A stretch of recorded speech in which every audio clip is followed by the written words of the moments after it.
Haleluya. Saya sapa dulu Bapak Ibu semua. Shalom Bapak Ibu. Shalom. Puji Tuhan. Ya, saya senang berjumpa dengan saudara. Apakah saudara senang berjumpa dengan saya? Amin. Amin. Pasti. Kenapa? Karena saudara akan diberkati. Pasti semua orang akan senang. Ya, ini adalah sebelumnya saya akan selalu mengingatkan 2 Petrus 1 ayat 2. Ini ayat ini penting. Kenapa? Karena ayat ini berkata, ayat ini mengajar kita, ayat ini mengingatkan kita, kasih karunia dan damai sejahtera akan melimpah di dalam kehidupan kita oleh pengenalan akan Allah dan Tuhan Yesus. Itulah sebabnya saya selalu mengkhotbahkan Tuhan Yesus. Agar apa? Agar setiap kita yang hadir, agar setiap orang juga yang menyaksikan video ini akan mengalami kasih karunia dan damai sejahtera melimpah dalam kehidupannya. Ya, ini adalah minggu yang ke-10 sejak gereja Mount Hermon Church ini dibuka 1 Oktober. Karena itulah ini juga adalah kitab yang ke-10 dari Alkitab. Dan itulah kitab 2 Samuel. Ya, judul khotbah kita adalah Daud dan Tabut. Apa judulnya Bapak Ibu? Daud dan Tabut. Iya, Daud dan Tabut ini adalah gambaran tentang Daud itu membawa hadirat Allah ke tengah-tengah bangsa Israel. Iya, karena Daud akan membawa Tabut ini ke kota Yerusalem, ke Bukit Sion di Yerusalem. Sebelumnya Tabut ini diangguri, dicuekin oleh Raja Saul selama 20 tahun. Lama sekali tuh. Di Kiryat Yearim. Itulah sebabnya bangsa Israel nggak mengalami berkat Tuhan. Dan Daud sadar ketika dia menjadi raja, dan sebelumnya dia sudah juga berjanji, bernazar bahwa kalau dia akan menjadi raja, dia akan membawa hadirat Allah ke Bukit Sion. Ya, di dalam kitab Mazmur dikatakan demikian. Dan benar dia lakukan. Pada saat dia menjadi raja, dia kemudian membawa tabut ini ke Bukit Sion di Yerusalem. Ya. Ini tindakannya penting. Ya, Bapak Ibu ya. Terkesan biasa aja Daud membawa tabut ke Yerusalem. Tapi ini penting. Kenapa pentingnya? Karena ini gambaran Daud menjadikan Tuhan Yesus sebagai pusat kehidupan orang Israel. Ya, gambaran itu adalah tabut itu adalah gambaran Tuhan Yesus yang paling lengkap dari perabotan Babel. Itu menjadi gambaran Tuhan Yesus dibawa ke tengah-tengah bangsa Israel. Hal yang sama juga dilakukan oleh Raja Salomo. Pada saat Raja Salomo menjadi raja, dia berdoa minta kepada Allah hikmat. Dan hikmat adalah gambaran Tuhan Yesus. Karena Tuhan Yesus adalah kekuatan dan hikmat Allah. Itulah sebabnya ketika Daud memindahkan tabut ke Yerusalem, ketika juga Salomo meminta hikmat kepada Allah, Allah sangat senang. Itulah sebabnya Allah berjanji kepada Daud, atau Allah berkata tentang Daud, hati Daud melekat kepada hati. Kenapa? Karena Daud tahu hadirat Allah harus di tengah-tengah umatnya Israel. Hal yang sama juga Salomo, itu juga Allah senang. Iya, tadi Daud Allah berkata hatinya melekat kepadaku. Yang kedua, Allah juga berjanji kepada Daud, tahta Daud akan ada selamanya. Dan itulah di dalam Tuhan Yesus. Bahkan sekarang juga negara Israel, benderanya itu bendera bintang Daud, bukan Salomo, bukan Saul. Padahal Daud itu bukan raja pertama. Demikian juga Daud itu bukan raja yang paling kaya, termasuk bukan. Tapi justru negara Israel benderanya adalah bintang Daud. Karena Allah berjanji tahta Daud akan berlaku selamanya. Dan itulah di dalam Tuhan Yesus. Demikian juga Salomo juga, Allah senang permintaan dia tentang hikmat. Karena itu gambaran permintaannya tentang Tuhan Yesus. Iya, itulah sebabnya Allah berkata bahwa Salomo akan penuh hikmat dan pengertian, sehingga sebelum Salomo tidak ada seorang pun seperti dia, dan sesudah Salomo tak akan bangkit seorang pun seperti dia. Ya, dan Allah juga memberikan juga Salomo kekayaan maupun kemuliaan, sehingga tidak ada raja yang ada seperti dia. Jadi Tuhan Yesus, jadi pada saat Salomo minta hikmat kepada Allah, itu sebenarnya permintaan Salomo minta Tuhan Yesus. Karena Tuhan Yesus adalah kekuatan Allah dan hikmat Allah. Iya, itu dikatakan dalam Dalam 1 Korintus 1:24, Kristus adalah kekuatan Allah dan hikmat Allah. Iya. Kekuatan itu seringkali digambarkan oleh apa, Bapak Ibu? Tangan kanan. Kalau saudara tunjukkan kekuatan kepada orang lain, nih, berani nggak sama? Saudara tunjukkan luka tendon saudara, nih, gede, ya kan? Selalu tangan kanan. Nggak pernah saudara tunjukkan kaki, nih dia betisnya kayak sambul, nggak ada gitu kan? Ya kan kayak becak gitu, nggak ada gitu kan? Nggak ada. Selalu tunjukkan tangan kanan. Demikian juga kalau saudara bicara tentang hikmat, apa yang saudara tunjuk? Dahi. Nih, mikir. Bukan menuju ke perut. Apalagi dengkul. Otaknya di dengkul itu kalau dengkul. Ya kan? Iya. Dan itu punya arti. Artinya di mana, Pak?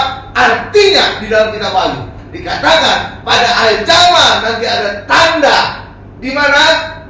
Ada tanda 66. Di mana ditaruh katanya?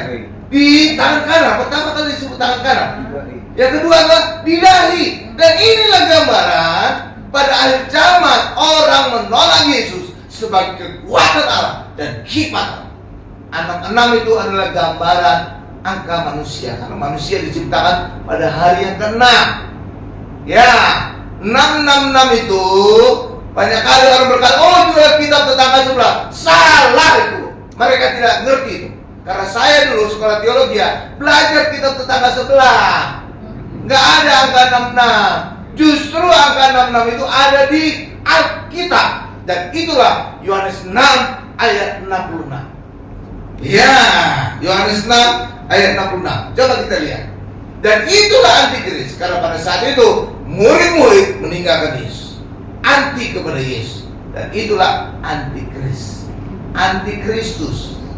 Ya, bukan anti Allah ya, antikristus. Sama juga seperti Rinso anti noda, menolak noda. Ya kan? Antikris saya menolak Yesus, mereka meninggalkan Yesus. Coba Yohanes 6 ayat 66. Inilah angka 66 itu. Bukan cari kemana-mana, justru di Alkitab kita. Ya, Yohanes 6 ayat 66 sudah di sana. Ini saya bacakan ya. Yohanes 6 ayat 66. Mulai dari waktu itu banyak murid-muridnya mengundurkan diri dan tidak lagi mengikutinya. Inilah antikris, menolak Yesus. Oke, Bapak Ibu tahu ya? Iya, jadi jangan nyari jauh-jauh. Lihat di Alkitab kita. Pada saat orang menolak Yesus, mengundurkan diri dari Yesus. Amin. Jadi pada akhir zaman orang menolak Yesus, tidak lagi mengandalkan Yesus sebagai kekuatan Allah, tidak lagi mengandalkan Yesus sebagai hikmat Allah, tapi mereka mengandalkan kekuatan sendiri manusia dan hikmat manusia sendiri. Itulah angka 66. Nggak tahu gimana orang menerjemahkannya, banyak pendeta menerjemahkan chip. Dari mana hubungannya chip? Nggak ada ayat berkata menunjukkan chip. Akal-akalan aja itu, ngarang itu. Banyak pendeta, iya, mana tunjukkan chip? Nggak ada kan? Ngarang itu kan? Iya. Makanya Alkitab harus menjelaskan Alkitab, bukan narik dari penjelasan dari luar. Oke ya? Iya, Alkitab itu cukup komplit menjelaskan dirinya sendiri. Jadi kalau saudara tidak mengerti ada suatu ayat, cari di Alkitab. Alkitab bisa menjelaskan diri sendiri. Demikian juga angka 66 itu ada di dalam Yohanes 6 ayat 26, menunjukkan orang mengundurkan diri dari Yesus, menolak Yesus. Itulah antikris. Jadi pada akhir zaman orang antikris, ada 66 di tangan kanannya, ada 66 di dahinya, artinya orang menolak Yesus sebagai kekuatan Allah dan hikmat Allah. Oke, manusia mengandalkan kekuatannya sendiri dan mengandalkan hikmatnya sendiri. Paham Bapak Ibu? Itu. Jadi Alkitab menjelaskan Alkitab. Ini ada chip. Mana lagi? Oke ya Bapak Ibu ya. Iya, jadi karena itulah gambaran ya, Daud membawa tabut itu gambaran Yesus dibawa ke tengah-tengah bangsa Israel. Demikian juga gambaran Salomo minta hikmat, gambaran Salomo minta Yesus, hikmat Yesus, kekuatan Yesus dalam hidupnya. Itulah sebabnya kenapa Allah begitu senang kepada mereka berdua. Oke? Iya, Daud itu dijanjikan, ya hatinya melekat kepadaku dan kerajaannya akan bertahan selamanya. Iya, dan itu di dalam Yesus, ya kan? Karena Allah sangat senang atas Daud memindahkan tabut itu. Iya, demikian juga Allah sangat senang permintaan Salomo hikmah, karena itu permintaan Yesus. Oke, hal yang sama juga bagi kita sekarang orang Kristen. Ketika kita berfokus kepada Yesus, hanya meninggikan Yesus, hanya memuliakan Yesus, wow, Tuhan sangat senang kepada kita. Hidup saudara pasti diberkati. Pasti. Pelayanan saudara juga pasti penuh dengan mujizat. Iya, saya pastikan itu. Karena saya sudah mengalami sendiri. Ketika saya di gereja lama, saya khotbahkan hanya Yesus, saya khotbahkan tinggikan Yesus. Pelayanan saya penuh dengan mujizat. Ratusan orang yang sakit kanker di Bekasi ini, saya doakan sembuh. Ratusan ibu-ibu yang mandul, saya doakan bisa punya anak. Bukan karena saya hebat, bukan. Sampai saya sakit, banyaknya ibu-ibu yang mandul bisa punya anak. Sampai saya disebut pendeta yang punya karunia membuat ibu hamil. Luar biasa itu. Iya, hanya saya disebut gitu. Karena begitu banyak ibu yang mandul bisa punya anak. Karena itu luar biasa. Itu bukan karena saya hebat. Enggak. Rahasianya adalah tinggikan Yesus, muliakan Yesus. Maka Yesus akan memeteraikan pelayan kita dengan mujizat. Iya, kalau kita bahkan tentang manusia, etika, psikologi, segala macam, Allah kan tak ditinggikan. Makanya Allah tak akan mau memeteraikan pelayan kita dengan mujizat. Enggak. Sama seperti saudara juga. Kalau nama saudara dipuji-puji, dipuja-puja, senang nggak? Senang dong. Iya. Apalagi Allah sama. Makanya Allah kemudian akan memeteraikan dengan mujizat. Banyak mujizat dalam pelayanan kita. Iya. Saudara perhatikan aja lah. Pendeta yang berbicara tentang manusia, tentang etika, tentang psikologi, saya yakin 100% pelayanan jarang terjadi mujizat. Tapi ketika pendeta yang memperbanyak tentang Yesus, perbuatan besar, lihat aja pelayanan pasti banyak mujizat. Iya, ya yakin. Karena sudah saya alami, bukan kata orang, bukan saya alami. Oke ya, ya. Sekarang kita masuk kepada bagian berikutnya. Suku Lewi itu, suku Lewi. Daud itu suku apa, Bapak Ibu? Hah? Yehuda. Bukan suku Batak ya, bukan Chinese ya, bukan ya. Daud adalah suku Yehuda. Sedangkan yang boleh melayani di Bait Allah, yang boleh masuk hadirat Allah, suku apa? Lewi. Tapi Daud dia rindu masuk hadirat Allah. Tapi masalahnya sukunya bukan suku Lewi.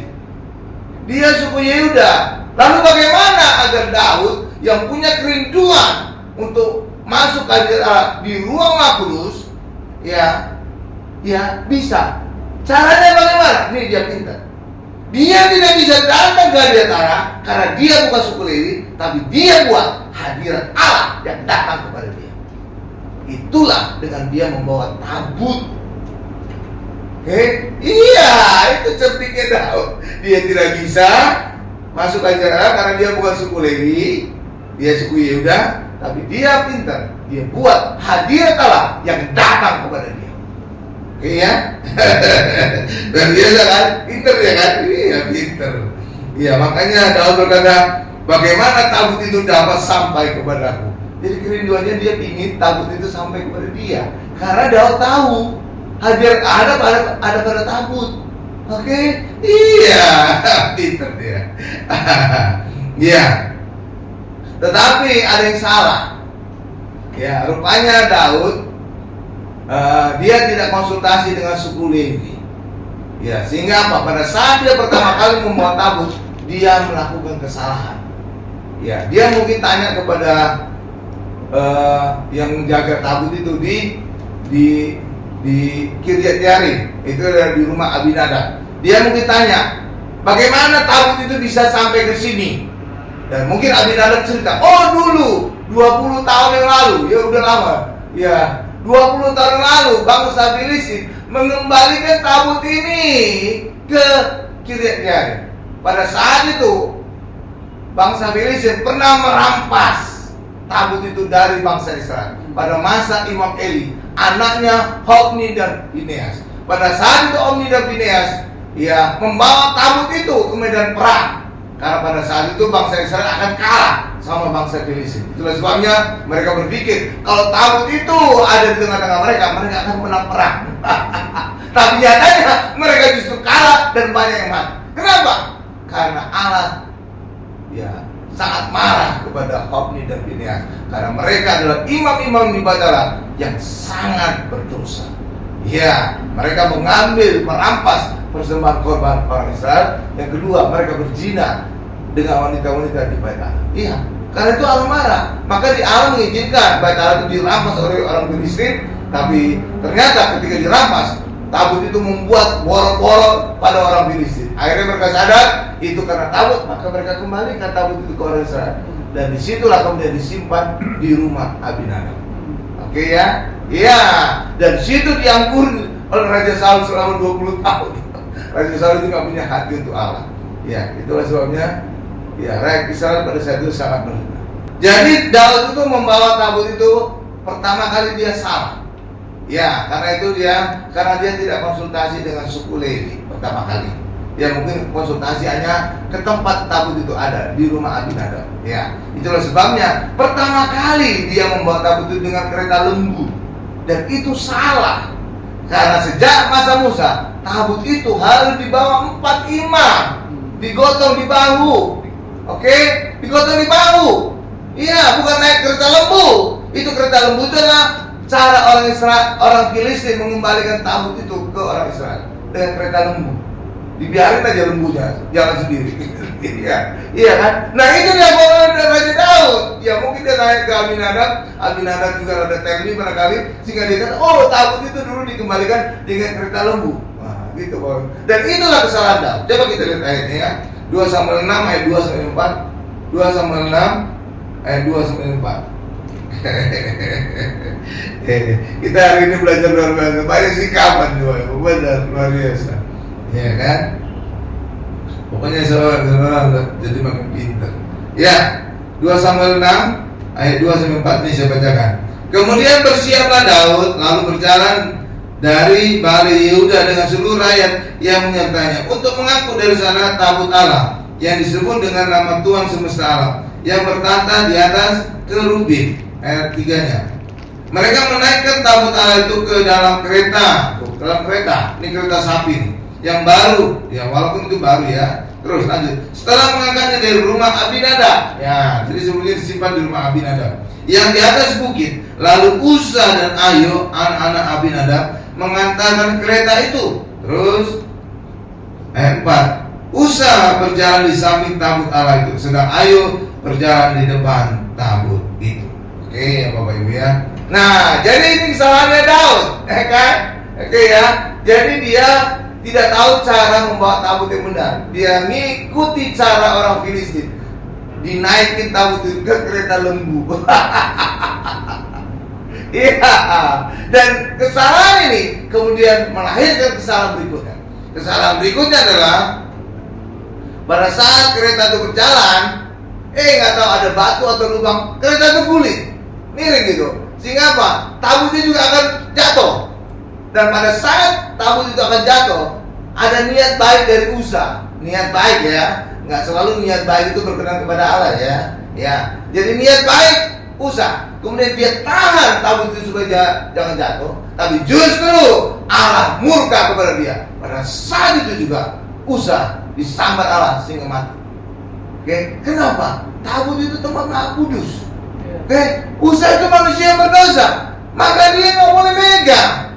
Dia pegang tabut yang Maha Kudus, maka dia mati saat itu juga. Ya, mati saat itu juga. Iya. Bahkan imam besar di Bait Allah itu tidak pernah menyentuh tabut.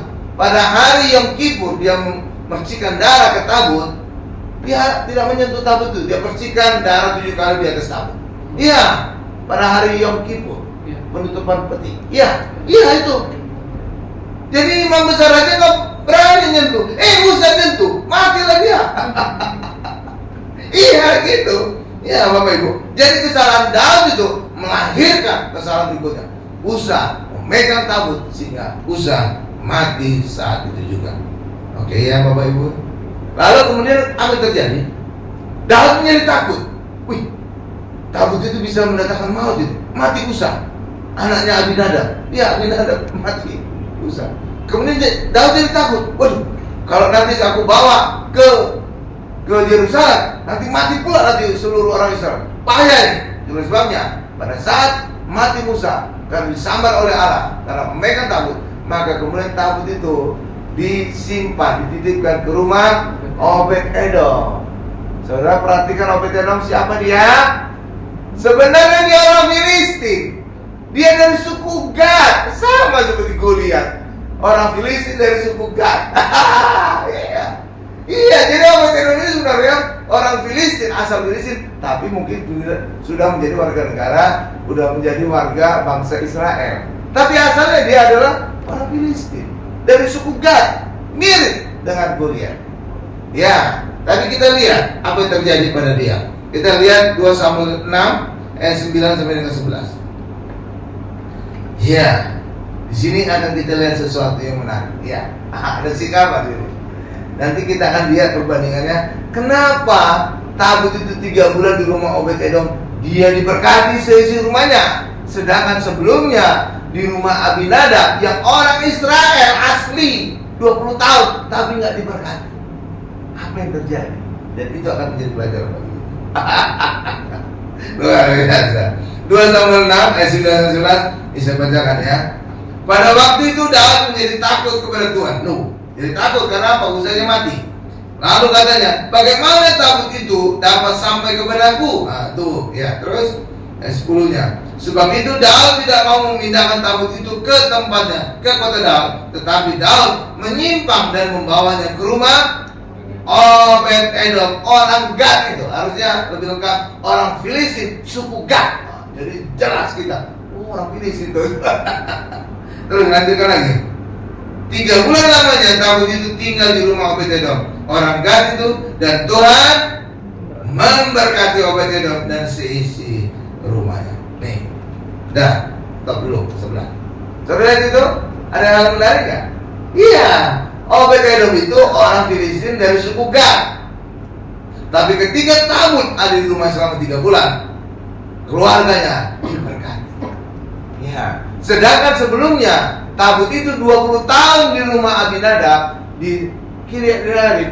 Nggak ada kabar, tidak ada ayat yang berkata keluarga Abinadab diberkati. Malah tadi saudara lihat, Usa itu putranya dari Abinadab mati kesambar Allah. Kenapa bisa demikian, Pak? Apa rahasianya sehingga Obed-Edom bisa diberkati selama 3 bulan ketika tabut ada di rumahnya?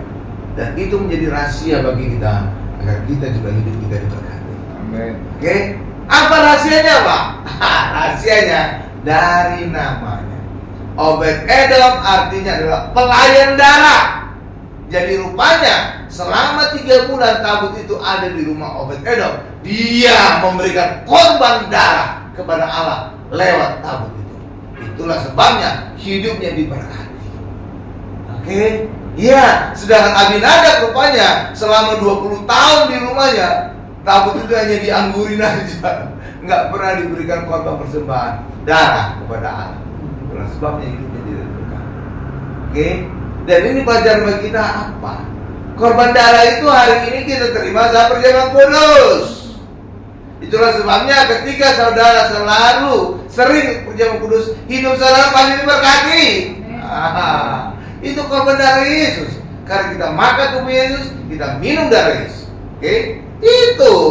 Dan rupanya Daud kemudian belajar dari kisah Obed-Edom. Kenapa Obed-Edom diberkati ketika 3 bulan tabut ada di rumahnya, sedangkan selama 20 tahun tabut itu ada di rumah Abinadab, dia tidak diberkati.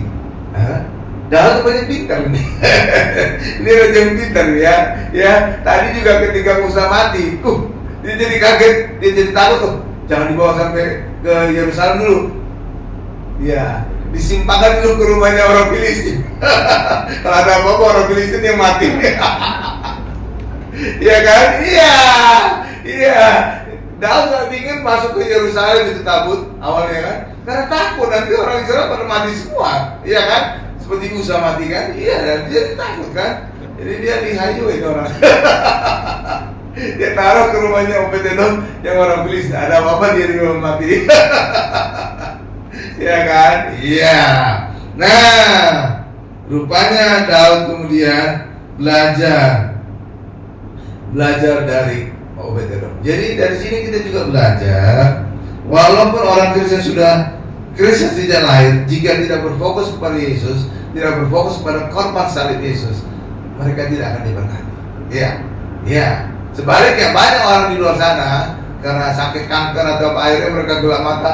Ya udahlah, daripada kita mati, mungkin mereka udah ngalamin vonis 3 bulan lagi mati karena kankernya stadium 4 gitu ya. Akhirnya pada ke gereja. Ya, di gereja saya lama itu banyak itu orang-orang non di sana. Iya. Dan akhirnya apa? Mereka disembuhkan. Iya. Sedangkan banyak pendeta sudah tahunan pendeta pelayanan kepada sakitnya nggak sembuh-sembuh. Itu sama dengan kayak tadi itu Abinadab. 20 tahun di rumahnya dia nggak ngalamin berkat. Tapi sebaliknya 3 bulan di rumah Obed-Edom, diberkati. Rahasianya adalah Obed-Edom memberikan korban darah kepada Allah. Dan Abinadab pasti tidak memberikan korban. Dan hari ini berbicara konteksnya adalah kita harus berfokus kepada Yesus agar hidup kita diberkati. Amin. Jadi bukan ditentukan oleh berapa lama saudara sudah Kristen, nggak ada hubungan itu. Iya, sejak lahir juga saudara Kristen, saudara nggak ada jaminan saudara diberkati. Tapi ketika saudara berfokus pada Yesus, lihat kasihnya, lihat anugerahnya, saudara akan diberkati. Karena itulah banyak dulu di gereja lama saya itu yang non Kristen, mereka datang itu pasti sangat-sangat terpaksa itu ya. Tapi mereka percaya Yesus bisa menyembuhkan mereka. Dan benar, karena mereka melihat kepada Yesus penyembuh, sembuh mereka. Sedangkan banyak pendeta sakit-sakitan, gak sembuh-sembuh. Makanya kadang-kadang pendeta bingung ya.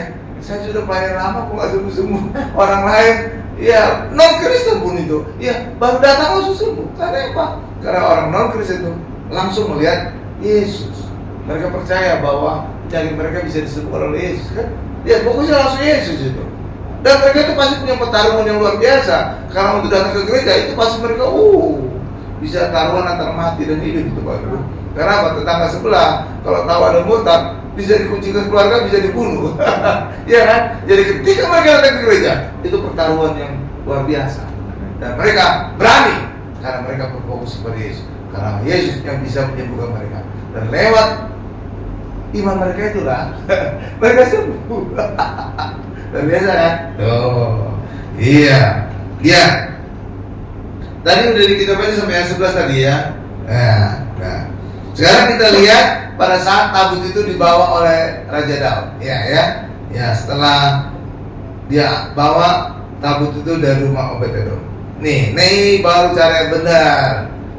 Daud bukan hanya belajar dari suku Lewi, dia juga belajar dari Obed-Edom. Bagaimana dia bisa memindahkan tabut itu? Ya, secara benar. Coba kita lihat aja ya. 2 Samuel, cara benar dalam membawa tabut, 2 Samuel 6 ayat 12 sampai dengan 15. Luar biasa. Hari ini juga kita bisa belajar hal itu. Ya, 2 Samuel 6 ayat 12 sampai 15 sudah bisa bacakan ya. Diberitahukanlah kepada Raja Daud demikian. Tuhan memberkati seisi rumah Obed-Edom dan segala yang ada padanya oleh karena tabut itu. Lalu Daud pergi mengangkut tabut Allah itu dari rumah Obed-Edom ke kota Daud dengan sukacita.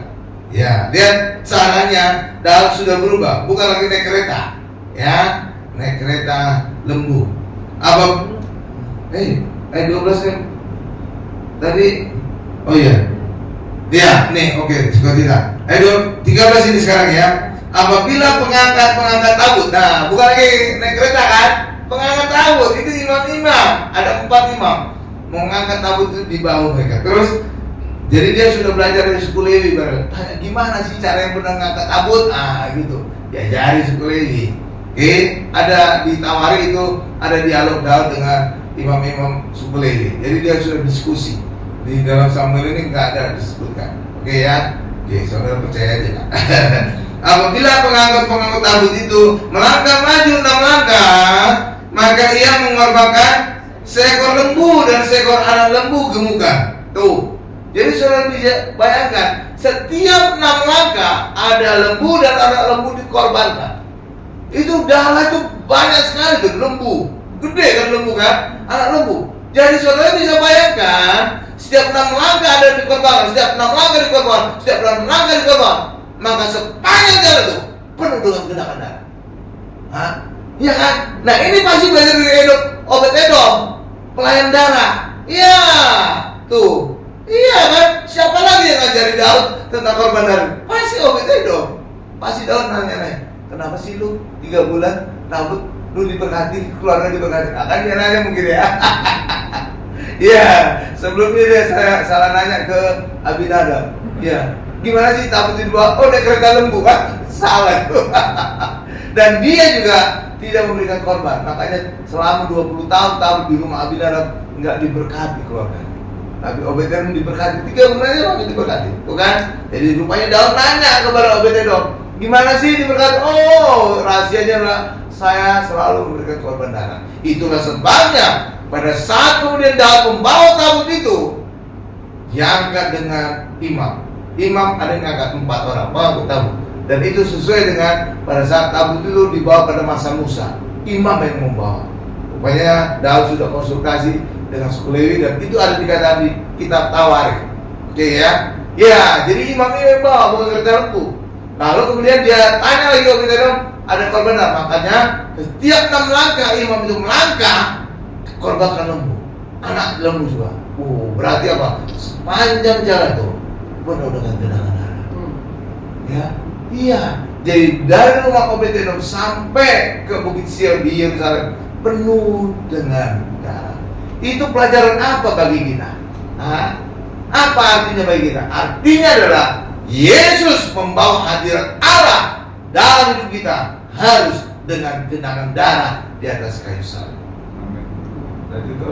Dan itu, iya, karena tabut itu gambar Yesus. Oke? Iya, itu punya arti demikian. Jadi Yesus membawa hadirat Allah di dalam kehidupan kita dengan genangan darah Yesus di atas kayu salib. Ya, sehingga hadirat Allah hari ini bisa ada di dalam hidup kita. Oke, itu pelajarannya. Oke ya, iya. Kemudian apa? Setelah sampai ke Bukit Sion, Daud kemudian buat kemah dan tabut itu ditaruh di dalam kemah itu. Dan kemah itu kemudian kita kenal dengan kemah Daud atau pondok Daud. Atau dalam bahasa Inggrisnya Camp David. Itulah tempat istirahatnya Presiden Amerika. Camp David. Oke? Ya. Jadi mengacu kepada ini nih. Luar biasa ya. Tuh, kita baca ayatnya dulu tentang Camp David ini atau kemah atau pondok Daud ini. 2 Samuel 6 ayat 17. Luar biasa loh. Nah, 2 Samuel 6 ayat 17 saja. Ya, ini saya bacakan ayat 17 ya. Demikian ya. Tabut Tuhan itu dibawa masuk, lalu diletakkan di tempatnya di dalam kemah yang dibentangkan Daud waktu itu. Kemudian Daud mempersembahkan korban bakaran dan korban keselamatan di hadapan Tuhan. Saudara lihat itu? Saudara lihat? Saudara lihat ada hal apa di situ? Saudara? Satu, inilah kemah Daud. Ya, kemah Daud tempat tabut itu disimpan. Dan lewat kemah ini, saudara lihat belajar apa? Sesuatu bahwa tidak ada lagi batasan seperti di bait Allah. Kalau di bait Allah orang masuk ke bait Allah harus suku Batak, suku Lewi, oke ya? Harus suku Lewi, benar? Masuk ruang kudus harus imam-imam. Masuk rumah kudus harus imam besar.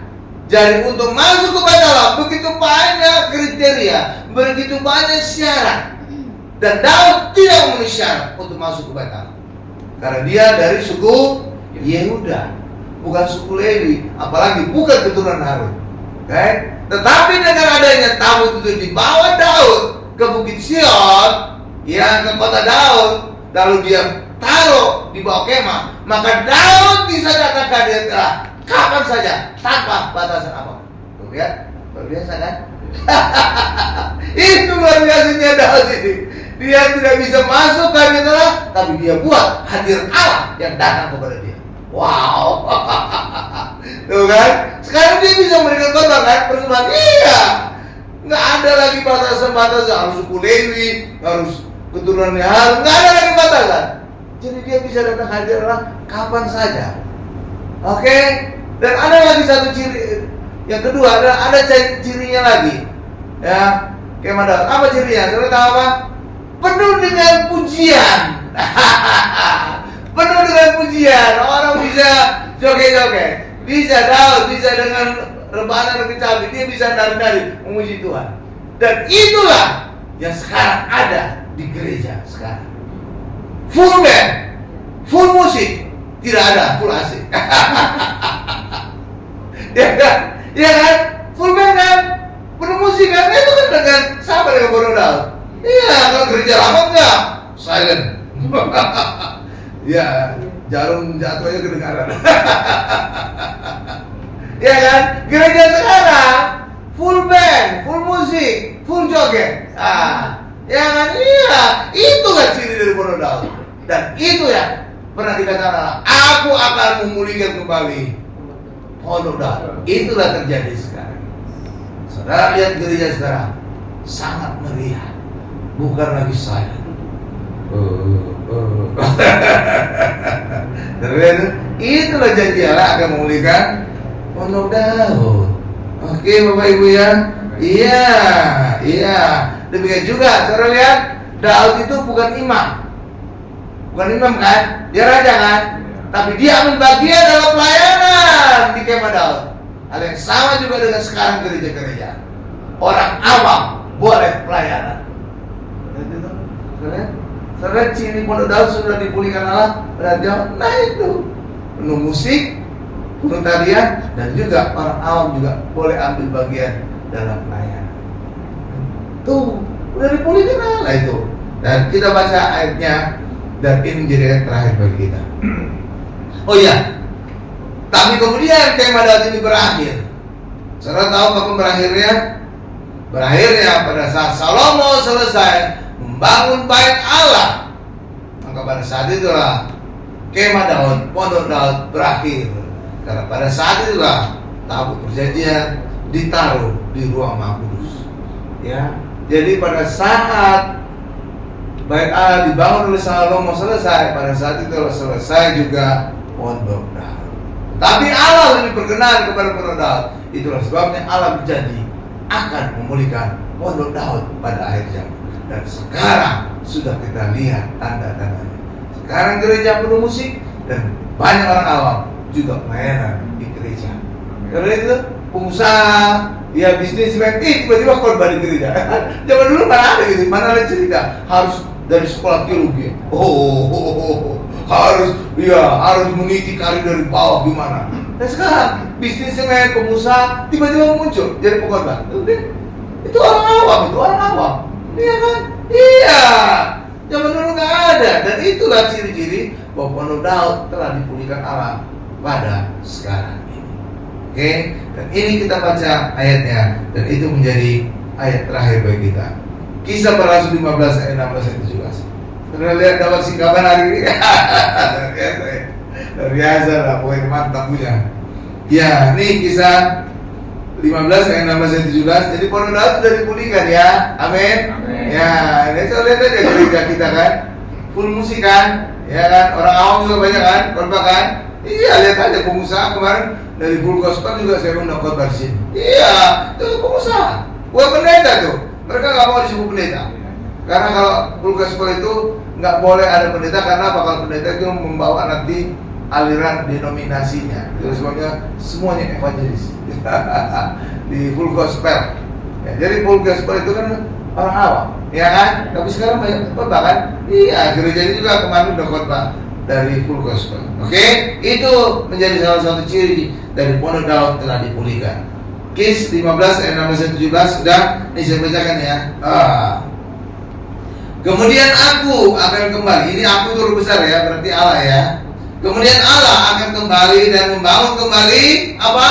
Pondok Daud atau kemah Daud atau Camp David bahasa Inggrisnya, yang telah roboh dan reruntuhannya akan kubangun kembali dan akan kuteguhkan. Ayat 17 ya. Supaya semua orang lain mencari Tuhan. Katakan sama-sama saya, semua orang. bukan suku Lewi aja, bukan keturunan Harun aja, tuh semua orang, tuh ya, lihat itu, semua orang termasuk orang awam, semua orang lain mencari Tuhan dan segala bangsa, tuh segala bangsa juga, ya, bukan hanya orang Israel, ya. Segala bangsa yang tidak mengenal Allah, yang kusebut milikku, demikianlah firman Tuhan yang melakukan semuanya ini. Lihat, jadi Pondok Daud telah dipulihkan sekarang ini, dan tindakan Daud membawa tabut itu adalah tindakan yang pinter. Dia tidak bisa masuk ke ajaran Allah di bait Allah karena dia bukan suku Lewi, tapi suku Yehuda, tapi dia punya hikmat Allah. Dia tidak bisa datang ke hadirat Allah, dia buat hadirat Allah yang datang kepada dia. Pinter kan? Pinter kan? Pinter itu Daud ini. Iya. Nah, saya simpulkan buat saya, Daud pintar membawa hadirat Allah kepadanya. Gereja sekarang seperti kemah Daud, tidak ada lagi sekat untuk datang ke hadirat Allah. Orang awam juga boleh ambil bagian pelayanan. Pondok Daud penuh pujian seperti gereja sekarang ini. Amin. Berikan kemuliaan bagi saya seperti itu.